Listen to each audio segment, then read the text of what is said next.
Ella es profesora adjunta de la Facultad de Ciencias Humanas, es diplomada en Innovación y Educación Tecnológica por la Universidad Tecnológica Nacional, está a cargo de las asignaturas Tecnología Educativa en el profesor de inglés, Tecnología en Educación y Seminario de Tecnología en Investigación en la licenciatura de inglés.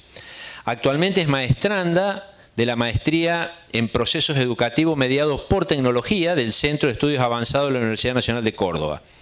Es investigadora de proyectos de la Facultad de Ciencias Humanas referidos a la inclusión de las TIC en los procesos de enseñanza y aprendizaje.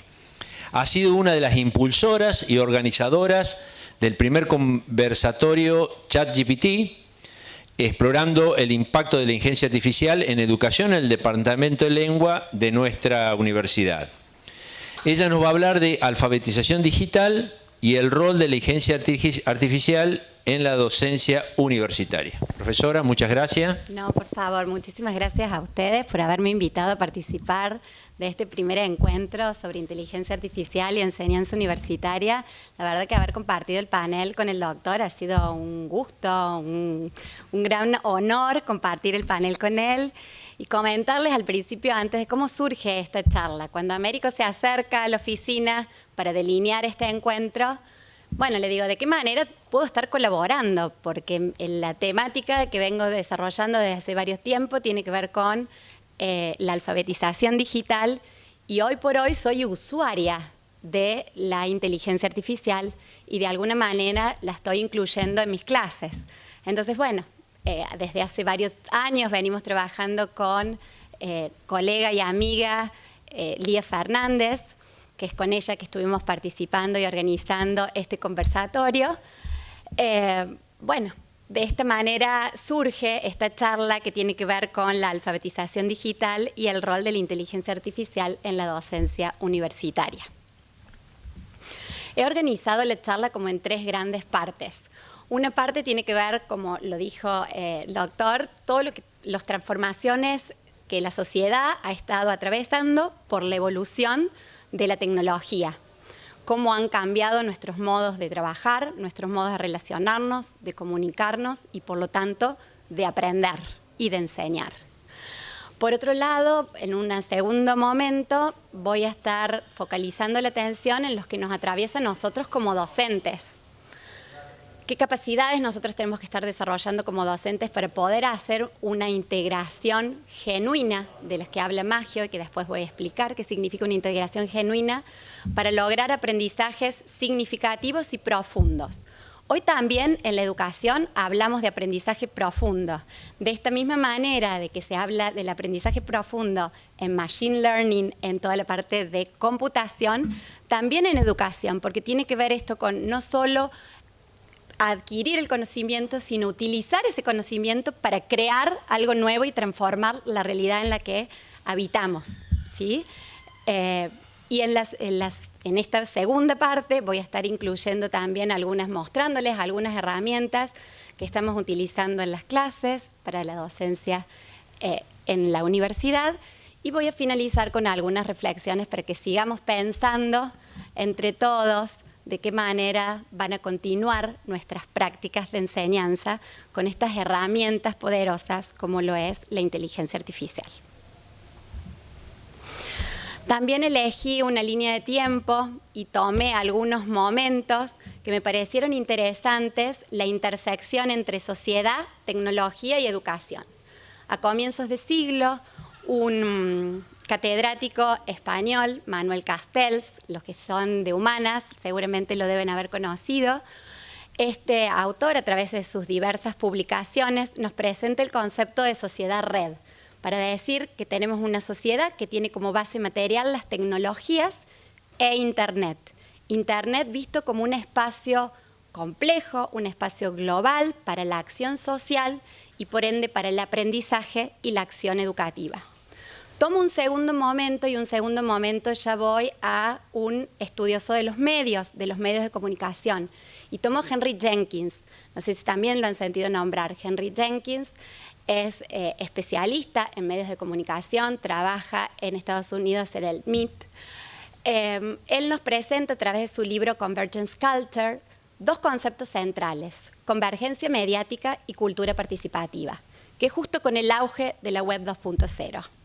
¿Qué significa esto, esta convergencia mediática? No solamente la interconexión de diferentes canales de comunicación, sino más bien un proceso de transformación en los usos de esos medios de comunicación. Ya dejamos de ser simplemente consumidores de la información, pasamos a ser productores.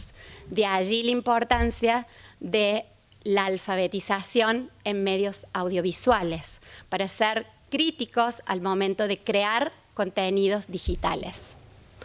En un tercer momento tomo a una educadora que trabaja en la actualidad desde México.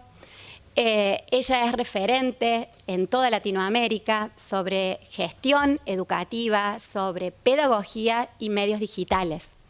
Ella nos dice que, bueno, que frente a este paradigma tecnológico y frente a esta cultura participativa y esta convergencia mediática, ya no va más la alfabetización tradicional. Necesitamos ampliar el concepto de alfabetización tradicional para irnos acercando a lo que está ocurriendo en el ámbito de la cultura, en el ámbito de la sociedad. De allí que incorpora las nuevas alfabetizaciones en ese momento, en el 2014, la alfabetización informacional y la alfabetización audiovisual o mediática. Tomo en un cuarto momento a Alessandro Barico. Alessandro Barico, un dramaturgo, novelista, periodista italiano que escribe y publica el libro The Game. Este libro recomendado para todos los que somos apasionados por la tecnología. Él traza una cartografía sobre esta insurrección digital y lo hace a través de la lógica del videojuego. Y acá también medio como que hay una conexión con lo que dice el doctor, que estamos asistiendo, viviendo en una realidad que es un juego, que tiene dos motores, el motor físico y el motor virtual.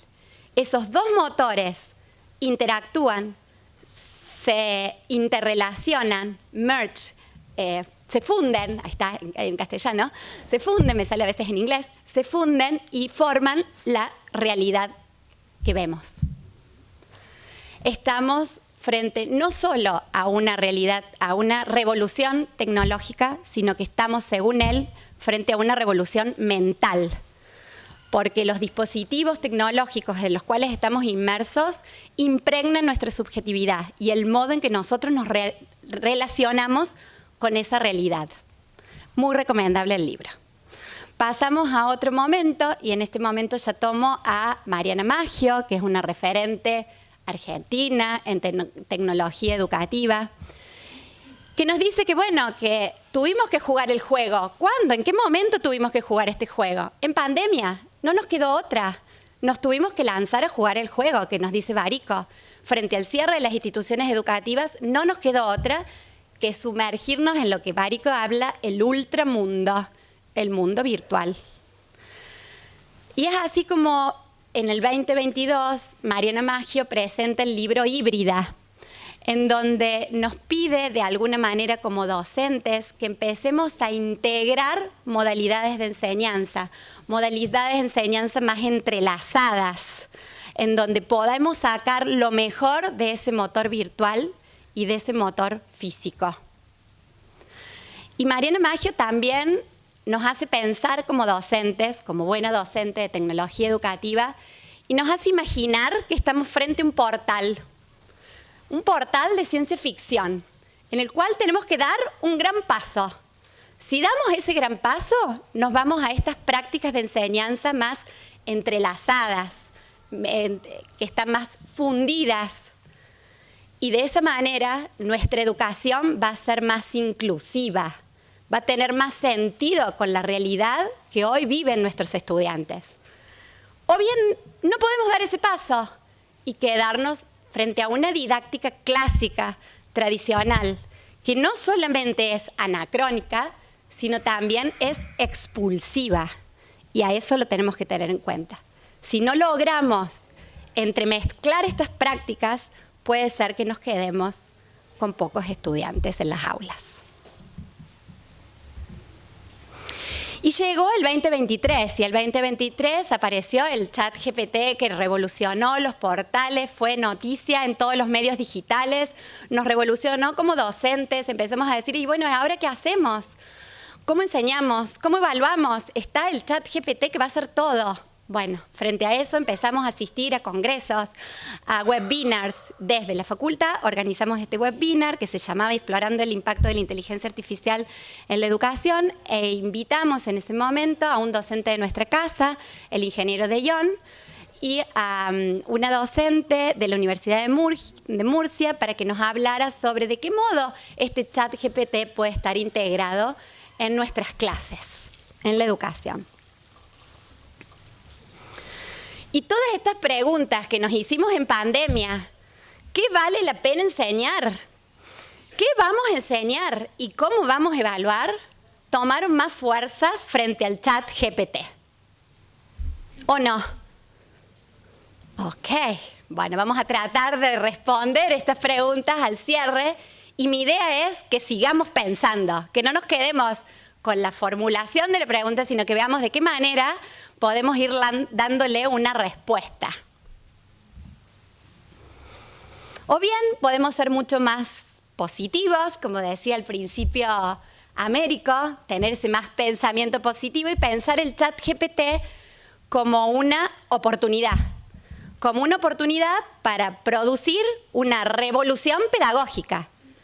Teníamos una revolución tecnológica a comienzo de siglo, que todavía la seguimos teniendo con esto 4.0, que vamos más para adelante, que nos abrió la cabeza el doctor. Una revolución mental de la que habla Barico. Y ahora todas las educadoras de tecnología educativa estamos pensando y proponiendo a todos los docentes a que nos acompañen a hacer esta revolución mental, esta revolución pedagógica, integrando herramientas de inteligencia artificial. Pero ¿cómo tiene que ser esa integración? ¿Qué tipo de integración tengo que yo estar haciendo en el aula para que produzca realmente en mis estudiantes un aprendizaje significativo y profundo? Maggio habla de dos tipos de integración, una integración efectiva y una integración genuina. La integración efectiva es cuando el docente utiliza la tecnología, pero no reconoce el valor que tiene en las formas de producción del conocimiento dentro de los campos disciplinares. Mientras que la inclusión genuina tiene que ver con eso, cuando el docente reconoce el valor que las tecnologías están teniendo en la sociedad, en los modos de construcción del conocimiento. Y esta es la definición que ella nos propone. La inclusión genuina alcanza los propósitos de la enseñanza y sus contenidos, pero adquiere su mejor expresión en la propuesta didáctica, cuando simula en el plano de la práctica el entramado de los desarrollos tecnológicos en los procesos de producción del conocimiento en el campo disciplinar al que se está refiriendo. ¿Vamos bien hasta acá? Ok. Sin duda, una integración genuina de las tecnologías implica poner el foco en la formación y capacitación docente, que no se circunscriba solamente al uso instrumental de la tecnología, sino a pensar de manera reflexiva de qué manera la podemos incluir en nuestras prácticas, en nuestras clases, de manera didáctica y qué impacto tiene esa manera didáctica en el contexto en que mi estudiante se desenvuelve. Y la formación y capacitación docente para sacar el mejor provecho de las tecnologías, y de esta manera estaremos desarrollando buenas prácticas de enseñanza. Buenas prácticas, entendemos por buenas prácticas aquellas prácticas que tienden a transformar una realidad que consideramos que necesita ser transformada, porque ya no va más con el mundo en que vivimos. Una realidad que permita una mejora educativa de acuerdo al contexto en el que vivimos en este nuevo siglo, el siglo XXI, de la era digital y hoy de la era de la inteligencia artificial. Pero ¿qué competencias nosotros como docentes tenemos que estar desarrollando para generar unas buenas prácticas, para que nuestras prácticas sean potentes, poderosas, como dice Mariana Maggio? Organismos internacionales nos proponen marcos de competencia docente. Uno de los más reconocidos es el de la UNESCO en su última versión, en donde incluye entre sus temáticas la inteligencia artificial, la tecnología móvil, Internet de las cosas, recursos educativos abiertos para lograr sociedades de conocimiento más inclusivas. Y también incluye dentro de su estructura, dentro de este documento, los Objetivos de Desarrollo Sostenible de la Agenda 2030. Y dice que sin duda las tecnologías pueden ofrecer soluciones innovadoras a los problemas que hoy está atravesando el mundo global. ¿Y cuáles son las competencias docentes? Las vamos a intentar mostrar.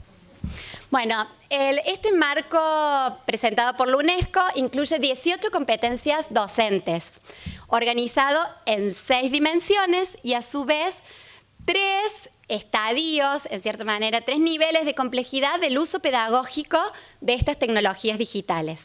En cuanto al primer nivel, hace referencia al conocimiento. Es decir, que los docentes reconozcan el potencial de las tecnologías, reconozcan cuán importante es los marcos políticos para hacer uso de esas tecnologías, para gestionar proyectos educativos que incluyan las tecnologías. Otro tiene que ver con la profundización del conocimiento y en ese caso está relacionada a las competencias docentes para poner al estudiante en el centro de la escena, para que este estudiante pueda trabajar de manera colaborativa, en entornos colaborativos y contribuir de esta manera a la inteligencia colectiva. Y el último nivel es el nivel más avanzado, que hace referencia a la creación de conocimientos. Y esto tiene que ver con modelar las prácticas docentes utilizando las tecnologías digitales. Y si se fijan, bueno, en un primer estadio, en estas 6 dimensiones, el último es el aprendizaje profesional de los docentes, tenemos como en el primero la alfabetización digital. El segundo, trabajo en redes, y aquí aparece lo importante de trabajar en redes profesionales, que los que llamamos Professional Learning Networks, son redes de profesionales. El conocimiento se construye a través de redes de colegas, de contacto con los colegas, no solamente de redes personales de aprendizaje, que es Personal Learning Environments en inglés, sino a través de redes profesionales, ¿sí? Y por último, lograr en esa creación, porque teníamos por principio conocimiento, adquisición y creación. En esa creación ya estamos como docentes innovadores. ¿Qué es lo que esperamos lograr? Después de todas estas charlas, que podamos innovar, ¿o no, los docentes? Se espera.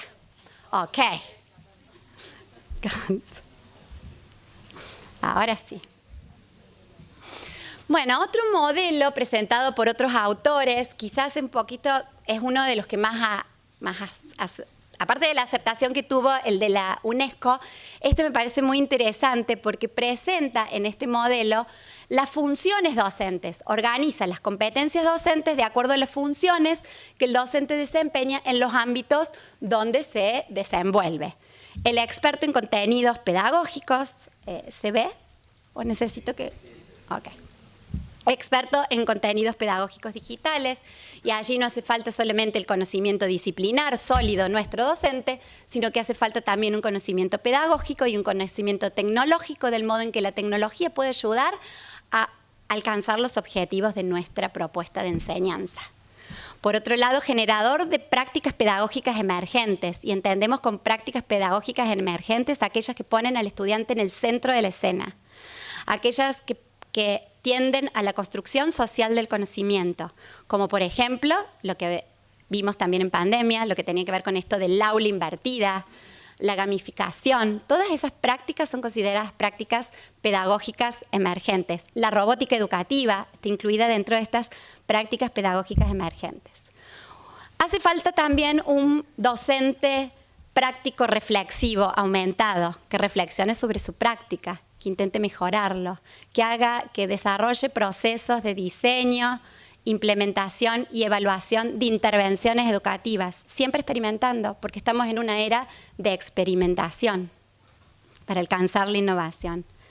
experto en entornos de aprendizaje enriquecidos, y acá aparecen estas dos siglas, Personal Learning Environments and Professional Learning Networks. Tiene que ver con estas redes que construimos a través de profesionales y las redes para nuestro propio aprendizaje y nuestra autoactualización profesional.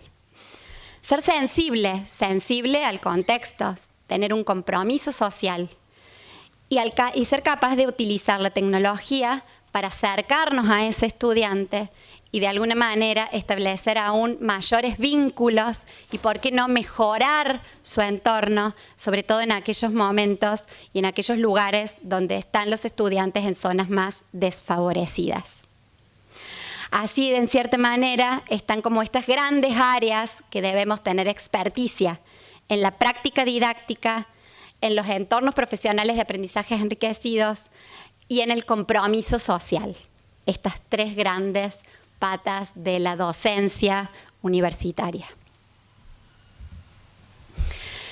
Y bueno, hemos visto cuáles son las competencias docentes. Ahora bien, ¿de qué manera podemos ayudar a nuestros estudiantes a desarrollar habilidades para alcanzar la alfabetización digital? Hoy por hoy, así como antes, Dussel hablaba de una alfabetización informacional y una alfabetización en medios audiovisuales, hoy por hoy ya hablamos de una alfabetización digital, una alfabetización mayor, que abarca un conjunto de conocimientos, habilidades y actitudes para resolver eficazmente problemas con herramientas digitales o en contextos o entornos digitales. Y permítanme leerles algo que dicen unos autores que tratan de explicar lo que es la alfabetización digital. Leer es un acto antinatural. No estamos más evolucionados para leer libros que para usar computadoras. Con él mismo señala que dedicamos mucho tiempo y esfuerzo a desarrollar las habilidades de lectura, que abarca también, por supuesto, la escritura. Y en resumen, lo que podríamos llamar alfabetización impresa. Es hora y este momento de hacer lo mismo con las alfabetizaciones digitales. ¿Por qué? Porque la alfabetización digital es más poderosa y potenciadora que la analógica. Y estos mismos teóricos, lingüistas, estudiosos de la tecnología educativa, Danley y otros, Pergum, no sé si lo sintieron nombrar, nos dicen y nos han elaborado estos marcos de referencia de alfabetización digital, que si se fijan, ahora sí lo voy a ir agrandando.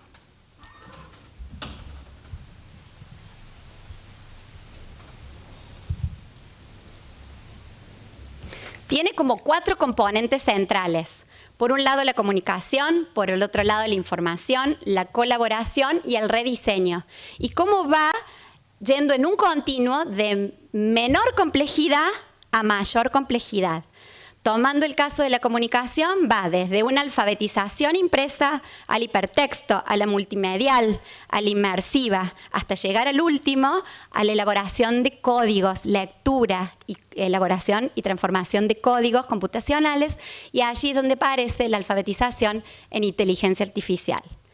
La segunda columna, que tiene que ver con la información, es decir, que seamos capaces de utilizar un abanico de motores de búsqueda, de buscar a través de los tags información, de ser capaces de discernir en lo que es la información, la desinformación y la mala información. En el caso de la colaboración, en este caso hablamos de una alfabetización que tenga que ver con generar un perfil digital, de relacionarnos con los otros para generar contribuir a esta inteligencia colectiva, ser participativos de esta inteligencia colectiva, respetando la diversidad cultural y con sentido ético. Y la última, que tiene que ver con una alfabetización en el rediseño, fíjense que en este caso habla de una attentional literacy, una alfabetización atencional, porque estamos constantemente cambiando la atención, la importancia de focalizar la atención en la información que estamos utilizando y ya sea que venga de nosotros, de los otros, de manera analógica, de manera virtual o mixta. Y a su vez desea que seamos capaces de rediseñar, remixar, de combinar artefactos culturales, digitales, que atraviesan las redes cada vez más colaborativas y que cada vez más integran la inteligencia artificial. Estos 4 grandes componentes, elaborados a este marco por Pegram, Hockley, Dudley. Y si se fijan, acá hablamos ya de una web 3.0, de una alfabetización, teniendo en cuenta el desarrollo de la web 3.0. Todo esto lo creo que va a quedar disponible, ¿no es cierto? Ok, good. Seguimos. Bien, podemos sintetizar todos estos 4 grandes componentes en todas estas alfabetizaciones. ¿Cuál es lo interesante de seguir estos marcos? Que si se fijan, no hay una sola alfabetización. La alfabetización digital abarca un conjunto de alfabetizaciones que de alguna manera las tenemos que tener en cuenta en nuestras prácticas. De alguna manera las tenemos que estar desarrollando e incluyendo en nuestros contenidos pedagógicos. Una manera de resumir estos 4 componentes, por otros autores, los incluyen entre 3 grupos.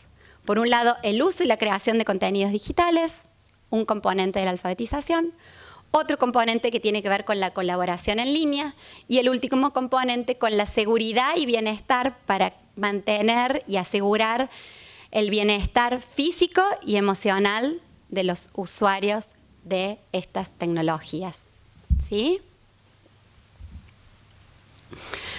Hoy hablamos también de una inteligencia, la alfabetización en inteligencia artificial.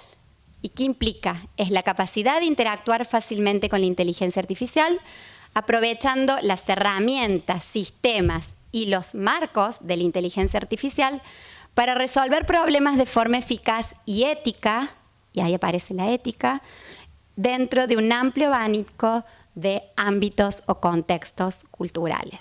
Y acá también creo que hay como una vinculación de lo que dijo el doctor recién.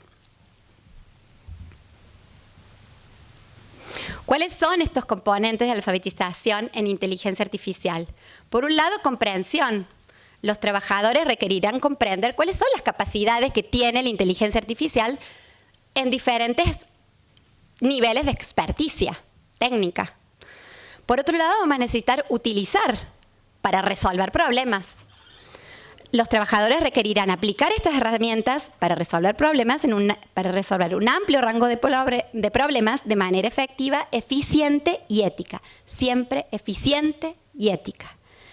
Y aplicar la inteligencia artificial en contextos socioculturales, teniendo en cuenta la particularidad en donde se está aplicando esa inteligencia artificial. ¿Cuáles son las aplicaciones de la inteligencia artificial en la docencia y en la enseñanza universitaria? No hay dudas que permite la personalización del aprendizaje. Este desarrollo de sistemas con inteligencia artificial permite adecuar el aprendizaje a las necesidades de nuestros estudiantes. Los tutores virtuales que ya están siendo usados en universidades en varias partes del mundo, ¿no? Para asistir a estudiantes en consultas académicas. Y la retroalimentación automatizada, que es utilizarla para mejorar este feedback y a su vez para la evaluación de cursos. Bien, hablamos de la alfabetización digital, hablamos de la alfabetización en inteligencia artificial. Ahora vamos a ver cuáles son esas herramientas de inteligencia artificial que están disponibles, que son gratuitas y que nos pueden ayudar a integrarlas en nuestras clases. Bueno, tenemos estas apps gratuitas que están organizadas por colores dependiendo de las funciones que cumplan. Por un lado los chats, donde allí aparece como en primera fila el chat GPT. Creación de contenidos, seguramente ustedes ya estarán utilizando Canva, Genially para armar presentaciones un poco más multimediales, interactivas, más atractivas para los estudiantes, donde incorpora ahora estas herramientas están incorporando inteligencia artificial. Herramientas para la edición de video, herramientas para texto, para educación, capacitación, para trabajo y productividad. Lo bueno de esta tabla periódica es que si yo me voy a una de los iconos, me dice para qué sirve, cómo lo puedo utilizar y me da la posibilidad de ingresar a ese sitio. Eso es lo bueno.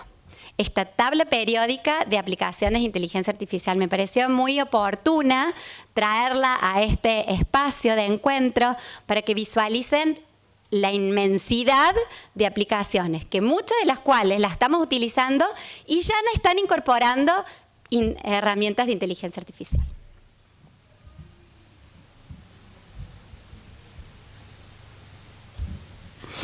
Bien, ahora, ¿cuáles son las que yo utilizo? ¿Cuáles son las que yo estoy integrando en mis clases? No sé si alguno de ustedes trabaja también en escuela secundaria, porque hay muchos docentes de acá que también se desempeñan en el medio. ¿Hay alguno que se desempeñe en docencia en nivel secundario, escuela secundaria? Bien, bueno, esto va más dirigido. Ahora también para los docentes de escuela secundaria. Magic School, porque aparece, vieron ese icono, es muy pensado más para adolescentes, pero es una excelente herramienta para docentes porque incluye más de 50 herramientas entre las cuales aparece la generación de rúbricas, evaluaciones múltiples, preguntas para videos en YouTube, retroalimentación de trabajo del estudiante y chatbots para interactuar. Tanto Magic School como Tweet son dos herramientas que estoy utilizando.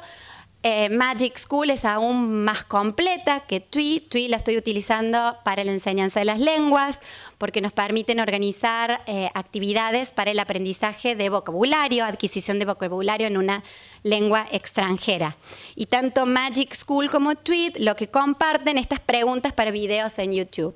Subo el video y le puedo pedir que me realice preguntas abiertas o bien le puedo pedir que realice preguntas con opción múltiple. Lo único que tengo que hacer como docente es seleccionar el video que me parece pertinente para mis clases, lo subo y hace magia, porque ellos mismos ahí adentro dice, genera la magia.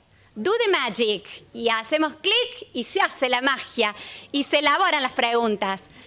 Excelente herramienta para ahorrarnos tiempo. Después tenemos que ver cuál es el resultado. Puede que no sean lo que nosotros esperamos, pero por lo menos nos va ahorrando tiempo. Excelente herramienta, aconsejable. Herramientas que pueden estar utilizando tanto estudiantes como docentes. Gamma, no sé si lo sintieron nombrar, de presentaciones multimediales, contenido con apoyo audiovisual. Y JitMind es una linda aplicación para generar mapas mentales, diagramas o pizarra con inteligencia artificial.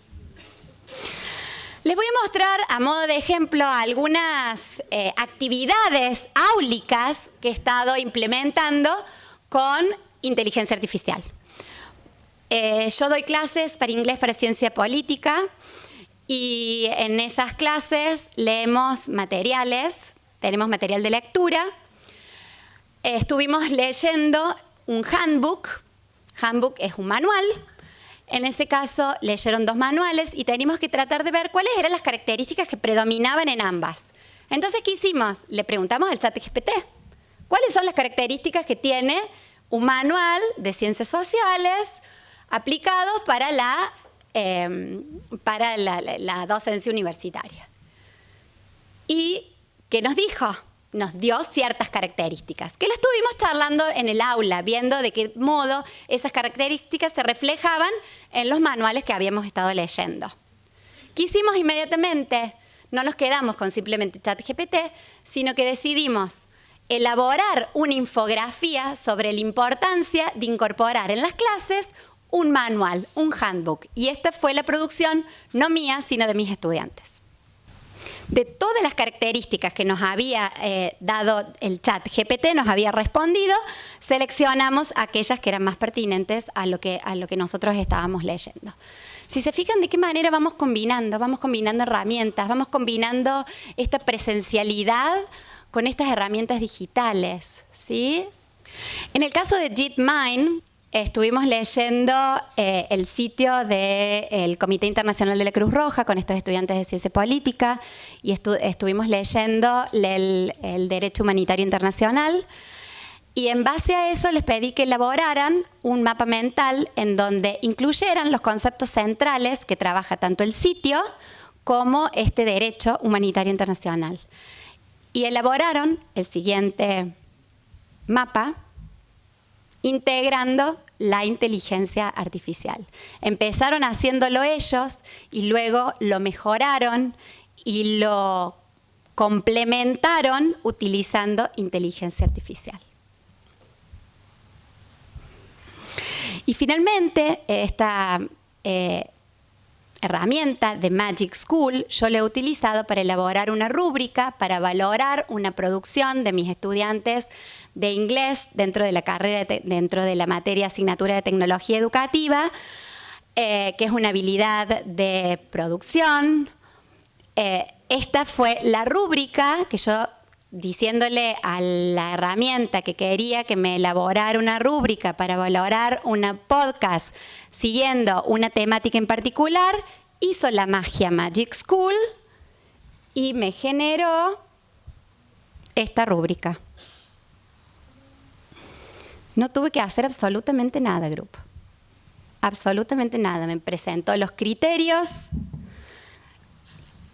conocimiento del contenido, con un criterio, con 4 niveles, excelencia, proficiency, básico y necesidad de mejora. Que me evaluara la estructura de ese podcast, que me evaluara la creatividad y la originalidad de ese podcast. Y por último, que me valorara la calidad del audio. Si bien todas las herramientas tienen como idioma inglés, podemos pedirle que nos traduzca. ¿Sí? Ok.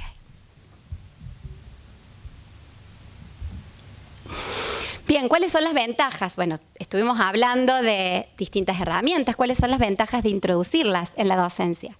Adaptabilidad. Puede ajustar el contenido de acuerdo a las necesidades y habilidades de cada estudiante. Accesibilidad, que tiene en cuenta diferentes estilos y capacidades especiales de nuestros estudiantes, ¿por qué no? Y eficiencia, las respuestas automáticas que nos ofrecen estas herramientas con inteligencia artificial, que nos permite tener más espacio como docente para generar actividades más creativas e innovadoras. ¿Cuáles son las consideraciones éticas a tener en cuenta? Principios de equidad, garantizar que se utilice para promover la igualdad de oportunidades y el acceso equitativo a la educación. Responsabilidad, ya que quieren en cierta manera buscar marcos regulatorios, definir claramente quién es responsable de esas decisiones tomadas por sistemas de inteligencia artificial. Y, por supuesto, la protección de datos, asegurar la privacidad y seguridad de la información de nuestros estudiantes en entornos en línea. Y ahora, para ir cerrando, vuelvo a tomar aquellas preguntas que nos formulábamos sobre qué vale la pena enseñar, cómo vamos a hacerlo y de qué manera vamos a evaluar. Muchos especialistas en educación y tecnología dicen que menos es más. Menos es más, ¿por qué? Porque es importante que seleccionemos aquellos contenidos y le demos profundidad en los que los estudiantes lo relacionan con la realidad. Y de qué manera esa realidad es cercana a ellos para que ellos se comprometan con esos aprendizajes y con esos contenidos. Por otro lado, ¿cómo vamos a enseñar? Como les dije, estrategias combinadas. Ante una consigna podemos pedirles a los estudiantes que provean una respuesta propia. Le podemos pedir a una herramienta con inteligencia artificial que nos dé su respuesta. Y ¿por qué no hacer una versión mejorada combinando las dos? Unas estrategias que me gusta utilizar en mis clases es esta del modelo de las 3D. Discutir, descubrir y demostrar. ¿Qué mejor aprendizaje que es aquel que se demuestra?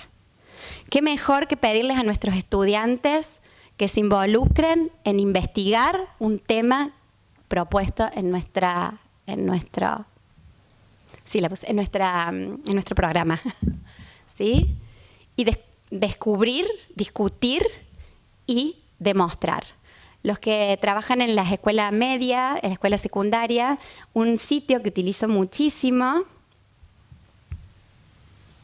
es este sitio de Edutopia, que si bien está en inglés, lo pueden pedir al traductor que lo traduzca.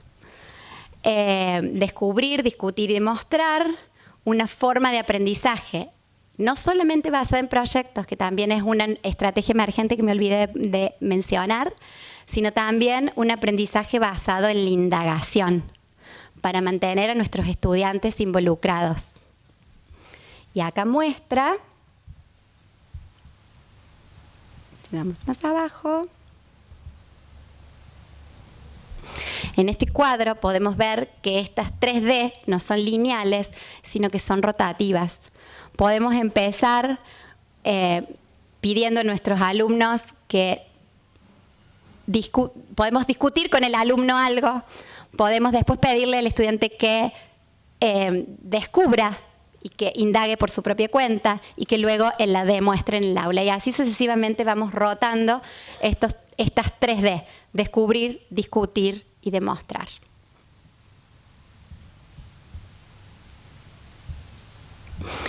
Y ahora la pregunta de 1.000.000, ¿de qué manera vamos a evaluar? Una forma es co-crear objetivos de aprendizaje con los estudiantes. Co-crear, co-diseñar palabras de este nuevo siglo. Y rúbricas, para que ellos sepan de qué manera van a ser evaluados. Establecer criterios claros de evaluación. Si establecemos criterios claros de evaluación, seguramente van a salir aprendizajes genuinos, no aprendizajes repetitivos, si los hacemos que se involucren en lo que están aprendiendo. ¿Y cómo podemos involucrarlos? Ya que el proceso de enseñanza y aprendizaje requiere una evaluación a través de esta co-creación de objetivos de aprendizaje. Bueno, ya estamos cerrando porque en cierta manera retomé aquellas preguntas que nos formulábamos en pandemia, que el ChatGPT las profundiza. Ahora yo les voy a pedir que sigan pensando de qué manera, qué es lo que vale la pena enseñar con la inteligencia artificial. ¿Cómo vamos a hacerlo con la inteligencia artificial? ¿Cómo vamos a estar evaluando con la inteligencia artificial? Sin duda, este nuevo siglo nos invita a experimentar con estas herramientas, porque yo tampoco las conocía. Me animé, eso es importante, animarse. Experimenté con mis estudiantes, lo hice con ellos. No me sentí menos por no saber usar el ChatGPT como lo saben usar ellos. Dijimos, bueno, vamos a ver cómo funciona, veamos qué podemos sacar con esto, de qué manera lo podemos sacar provecho en la clase. Tiempos de aprender, de desaprender lo que nos dijeron durante años, esa clásica didáctica tradicional, y reaprender constantemente. Son tiempos de co-construcción, son tiempos de reinvención, reinventar nuestro rol docente y tiempos de creación didáctica. Ahora los voy a invitar a ponernos de pie. ¡Ja! ¿Qué nos va a pedir este profe? Voy a parar cerca de uno. Bueno, ahora me siento más cerca de uno. Nos vamos a parar de pie. Nos vamos a imaginar que estamos en ese portal que nos dice magia. ¿Estamos dispuestos a dar el salto para provocar la revolución pedagógica? ¿Me acompañan a hacerlo? Damos el salto hacia adelante.